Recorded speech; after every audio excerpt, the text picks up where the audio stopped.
कौन बोलता है? कौन ऐसा बुड़बक उल्लू का पट्टा हमको ऐसा बोलता है कि जो है मतलब ईसाई समुदाय के लोगों को मतलब दोहरा लाभ मिलता है? कैसे हैं मेरे प्रिय भाई और बहनों, आप सभी को जय यीशु। आप सभी को अच्छी तरह से जानते हैं दोस्तों कि इन दिनों ईसाई आदिवासियों के साथ में क्या कुछ घटनाएं घट रही है।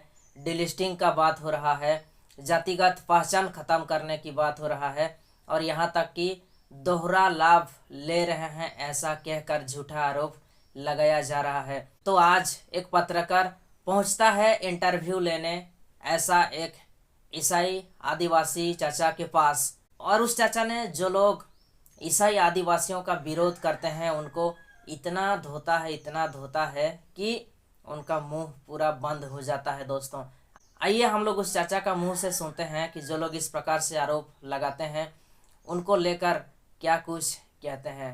आदिवासी क्रिश्चियन है ना?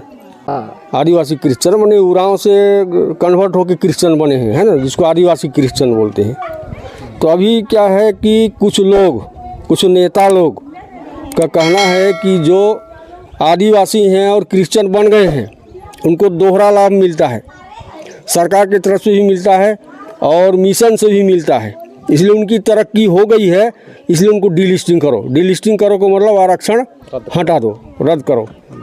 अब इनको नौकरी नहीं चाहिए, लोग तरक्की कर लिए। तो क्या सचमुच तरक्की कर ली है आप लोग? सबसे पहला तो मैं कहना चाहूँगा, पहले लिस्टिंग होना है, उसके बाद में डिलिस्टिंग। हाँ तो लिस्टिंग दैट मीन्स की बात क्या समझते हैं आप लोग? हैं लिस्टिंग मतलब कौन कैटेगरी में से कौन क्या है, कौन जात पात का, सबका मतलब जो लिस्टिंग होना है, उसके बाद में डिलिस्टिंग है। और ऐसा भी कहा जाता है कि हम लोग अब आदिवासी हैं, सरना आदिवासी चाहे ईसाई आदिवासी ठेठ आदिवासी हैं, कोई मतलब अब दूसरा फर्क नहीं है, कोई अंतर नहीं है। हम लोग मतलब जो है धरती पूजक है, हम लोग मतलब जो है जो आदिवासियों का रीति रिवाज को हम लोग भी मानते हैं, जानते हैं और उसी के अनुसार हम लोग चल रहे हैं, जीवन यापन कर रहे हैं। इसलिए मतलब कोई आदिवासी में मतलब कोई अंतर नहीं है। अब सरना धर्म का आदिवासी या तो ईसाई मतलब जो कन्वर्ट हुए हैं और उसमें से कोई अंतर नहीं है। हम लोग आज मतलब जो है ईसाई कन्वर्ट में मतलब जो है ईसाई धर्मावलंबी लोग हैं, मतलब 2000 ईस्वी से करीब ऐसा जो है तब कहीं ईसाई हम लोग बने हैं ना। तो मतलब जो है हम लोग का जो है छोटा नागपुर बहुल क्षेत्र में आदिवासियों का जनसंख्या है, उसमें मतलब जो है अब अल्पसंख्यक में से में हम लोग ईसाई में कन्वर्ट हुए हैं, अब धर्मावलंबी ईसाई धर्मावलंबी। लेकिन तब उसमें हम लोग का कहाँ दोहरा लाभ है? जितना भी मंत्री महोदय मतलब जब पीएम मतलब सीएम जो भी बना है, मतलब हम लोगों का मतलब जो है ईसाई समुदाय का संस्थान में से पढ़ लिख करके बहुत बड़ा पद में अभी आसीन है। अब वो लोग क्या समझाए, वो लोग क्या समझता है, वो लोग मतलब जो है ईसाई में मतलब दोहरा लाभ वो लोग खुद जानता है। मतलब जब उनको समझ में आया होगा कि मतलब वो लोग दोहरा लाभ कहाँ मिलता है। हम लोगों को क्या सरकार अलग में से मतलब जो ईसाई समुदाय के लोगों के लिए पीएम आवास मतलब जो है चाहे जो भी मतलब जो है सरकारी योजनाओं के तहत मतलब जो भी हमको लाभकारी जो योजना मिलता है उसको अलग से मिल रहा है क्या? है कौन बोलता है? कौन ऐसा बुड़बक उल्लू का पट्टा हमको ऐसा बोलता है कि जो है मतलब ईसाई समुदाय के लोगों को मतलब दोहरा लाभ मिलता है? मिशनरी भाई लोग तो मेहनत कर रहा है, बड़ा सारा भी स्कूल कॉलेज मतलब संस्थान मतलब वगैरह वो ओपनिंग किया है, बनाया है, संस्थान चला रहा है, बड़ा हॉस्पिटल चला रहा है। तो उनको मतलब जो है का मतलब विदेशी संस्थान से पैसा मिल रहा है क्या? विदेशी मुद्रा मतलब जो है डॉलर मिल रहा है क्या? अपने सब कमाई से मतलब वो लोग मतलब जो है पैसा करके मतलब अपने संस्थान को मतलब जो है अब उस मुकाम में ले जा रहा है, मतलब ये कर रहा है। और मतलब कौन बोलता है? पीएम बोलता है कि तब अब तो हम उनको भी गालेंगे। सीएम बोलता है कि कौन मतलब जो है को मतलब सरना भाई का मतलब हम लोगों का अपना भाई लोग मतलब जो है जो उस उच्च पद में है मतलब नेतागिरी कर रहे हैं, वो लोग मतलब उनको भी हम गाली देंगे। हम ऐसा हम वो सब अब हम लोग में से नहीं है, हम लोग को कोई सरकारी दोहरा लाभ नहीं है हमारे ना कि तब हमारे बाल बच्चे मतलब अब जब पढ़ेंगे तो जब जो पतासीन होंगे ना मतलब जो है कुछ मतलब जब मेहनत करे तो पढ़ के मतलब आगे नहीं निकलेगा क्या? पढ़ के क्या करेगा वो लोग मतलब हरी तब जितना है आदिवासियों को क्या है वो लोग ईर्षा से मतलब बोलता है, जो बोलता है वो लोग उनके मन में मतलब जो है ईर्षा है, द्वेष है, वो कुछ गए क्या आदिवासियों को मतलब जो है जो दमनकारी योजना मतलब सोच विकल्प है, इसलिए मतलब वो सब करता है। हम लोग वैसे मतलब जो है हम लोग अपने बच्चों को हम लोग पढ़ा लिखा रहे हैं, हम मतलब जो है अब आगे बढ़ा रहे हैं। अब हम लोग पीछे के पीछे रहने का हम लोग अब आप लोग सब सोचते हैं क्या है? हम लोग वैसा नहीं है। हम लोग आवाज़ भी हमारे बच्चा लोग आपका बच्चा जैसे मतलब जो है शिक्षा के स्तर में आगे बढ़ा, तो हम लोग भी शिक्षा का स्तर में हम लोग अब आगे बढ़ा रहे हैं अपने बच्चों को। तो क्या है आप लोगों को मतलब ईर्ष्या होता है क्या, द्वेष होता है आप लोगों को, मतलब जो है आदिवासी आदि जंगल झाड़ में मतलब गुफा में रहने का सोचते हैं क्या है? अरे भाई हम लोग भी आदमी हैं, आप जैसे आदमी हैं, मतलब हम लोग भी आदमी हैं, हम लोग का भी मतलब इच्छा शक्ति है, मतलब बुद्धि है, हम लोग के भी मतलब जो है मेहनत से हम लोग 2 पैसा कमा रहे हैं, तो मैं रोजी रोटी चला रहा हूँ और हम लोग को बच्चों को शिक्षा दीक्षा करवा रहे हैं क्या है? आप लोगों ने देखा दोस्तों छोटा सा वीडियो क्लिप को। इस ईसाई आदिवासी चाचा ने बहुत अच्छा तरीके से जवाब दिया जो लोग ईसाई आदिवासियों को लेकर विरोध करते हैं। आदिवासी कौन है दोस्तों? बाइबल के अनुसार वचन कहता है आदि में वचन था, अर्थात जब इस धरती का निर्माण ही नहीं हुआ था, इस धरती का उत्पन्न नहीं हुआ था, इस धरती का उत्पत्ति नहीं हुआ था, उस समय जब इस संसार में कुछ भी नहीं था, उस समय सिर्फ वचन था। आदि प्रारंभ से जब इस धरती में कुछ नहीं था, जब इस संसार का सृष्टि ही नहीं हुआ था, तब वचन, सिर्फ वचन था। तो धीरे धीरे परमेश्वर ने इस संसार का सृष्टि किया, मानव जाति का सृष्टि किया, नर और नारी बनाया दोस्तों, और उनका वंशज बढ़ने लगे। मैं आप लोगों को शॉर्टकट में बता रहा हूँ दोस्तों, आप लोग इसके बारे में शायद बहुत पहले भी सुने होंगे। जब नर और नारी बनाया, फिर उनका वंशज बढ़ने लगा। उस समय कोई भी जाति नहीं था दोस्तों, सिर्फ और सिर्फ नर और नारी। फिर उस समय इस संसार में जितने भी लोग थे, उनका एक ही विचार था कि हम अलग नहीं होंगे, एक ही जगह पर रहेंगे, और इस धरती में इधर उधर छितर बितर हम लोग नहीं होंगे, सिर्फ और सिर्फ हम एक ही जगह पे रहेंगे। और इस प्रकार से उन्होंने टावर ऑफ बेबीलोन का निर्माण कार्य शुरू किया। उस समय एक ही भाषा था, एक ही जाति था, मानव जाति। और जब परमेश्वर को पता चला, परमेश्वर ने सोचा कि नहीं, यदि मैं इन मानव जाति को इस संसार में इधर उधर नहीं फैलाऊंगा, उनका भाषाओं को यदि अलग नहीं करूंगा, तो ये लोग इसी एक जगह पर रह जाएंगे और ना जाने वो लोग क्या कुछ कर देंगे।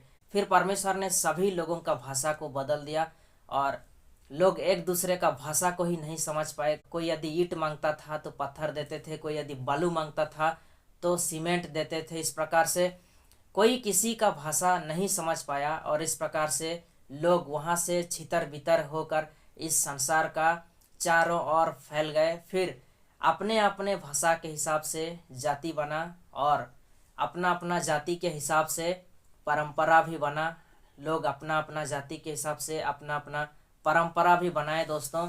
हम जो लोग आदिवासी हैं, तो उस समय जो हमारे पूर्वज थे वो लोग इस भारत देश में रह गए, इसलिए हम इस देश के आदिवासी कहलाते हैं, क्योंकि हम प्रारंभ से, आदि से, जब इस देश में कोई नहीं थे, उस समय से हम आदिवासी यहाँ रहते आ रहे हैं, इसलिए हम आदिवासी कहलाते हैं। तो बात होता है दोस्तों कि अपने पूर्वजों का परंपराओं को लेकर आज लोगों में बहस होने लग रहा है कि जो आदिवासी लोग ईसाई धर्म को अपना चुके हैं, वो लोग अपने परंपराओं को खो चुके हैं, वो लोग अपने पूर्वजों का परंपराओं को छोड़ दिए हैं, इसलिए वो लोग आदिवासी नहीं है, क्योंकि वो अपने पूर्वजों का परंपराओं को छोड़ दिए हैं। लेकिन वचन क्या कहता है दोस्तों, इसको लेकर मैं आप लोगों को थोड़ा सा समझाना चाहता हूँ और थोड़ा सा जानकारी देना चाहता हूँ। जो आदिवासी ईसाई नहीं है, शायद वो लोग इसको नहीं समझ पाएंगे, लेकिन जो आदिवासी ईसाई हैं, मैं विशेष करके उन लोगों के लिए इस वचन को सुना रहा हूँ ताकि वो लोग समझ सकें कि परमेश्वर का वचन क्या कहता है। जो लोग आज कहते हैं कि जो आदिवासी ईसाई बन गए हैं, वो लोग अपना परंपराओं को छोड़ चुके हैं, जो लोग इस प्रकार से कहते हैं, उनके लिए मैं एक छोटा सा वचन के माध्यम से उनको जानकारी देना चाहता हूं कि परमेश्वर का वचन क्या कहता है। जकरिया का ग्रंथ अध्याय 1 का 4 से 5 तक। तुम अपने पूर्वजों के समान मत बने रहो। प्राचीन काल में उन्होंने नबियों की चेतावनी सुनी थी। अपने कुमार्ग और कुकर्म छोड़कर मेरे पास लौट आओ। वचन कहता है दोस्तों कि तुम अपने पूर्वजों के समान मत बने रहो। प्राचीन काल में उन्होंने नबियों की चेतावनी सुनी थी। प्राचीन काल में जो हमारे पूर्वज थे, उन लोगों को परमेश्वर ने नबियों के द्वारा चेतावनी दिए थे, अपने कुमार्ग और कुकर्म छोड़कर मेरे पास लौट आओ।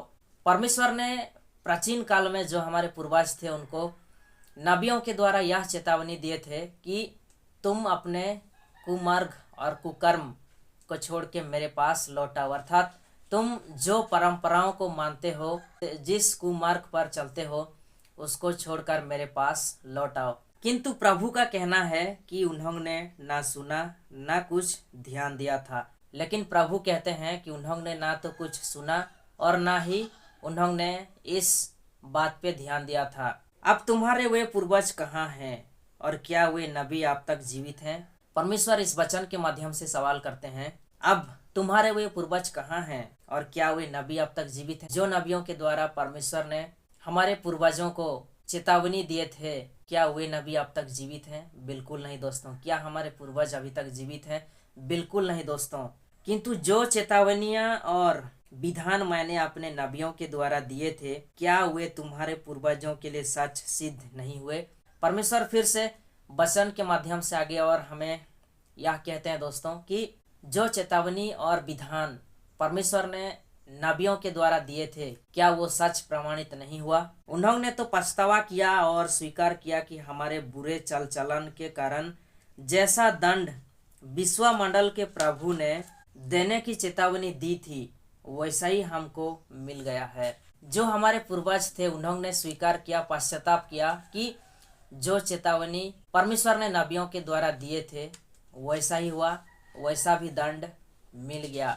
दोस्तों, परमेश्वर ने हमें इस वचन के माध्यम से अच्छी तरह से संदेश देते हैं कि हमें अपने पूर्वजों की तरह नहीं रहना है, अर्थात हमारे पूर्वजों ने जो चाल चलन अपनाए थे, जो कुमार्ग पर चल रहे थे, जो कुकर्म कर रहे थे, वो सब को छोड़ के परमेश्वर की ओर लौट आना है। तो सच्चा परमेश्वर को जानना है, उनकी ओर लौट आना है। नहीं तो जिस प्रकार से हमारे पूर्वजों को दंड मिला उसी प्रकार से दंड हमें भी मिलेगा। फिर से मैं आप लोगों को अंत में जाते जाते यही कहना चाहता हूं दोस्तों कि मैंने जिस बात आप लोगों को बताया, सिर्फ और सिर्फ जो लोग ईसाई हैं उन्हीं के लिए सिर्फ मैं इस वीडियो को बना रहा हूं, और जो लोग ईसाई नहीं हैं, यदि आप लोगों को लगता है कि मैं जो बताया वो सच्चा है तो आप लोग जानने के लिए कोशिश करें। यदि आपको नहीं लगता तो आप लोग दिल पे मत लें। मैं चाहता हूं कि आप लोग इस वीडियो को ज़्यादा से ज़्यादा लोगों तक शेयर करें। मिलते हैं नेक्स्ट वीडियो में। आप सभी को फिर से एक बार जय यीशु, धन्यवाद।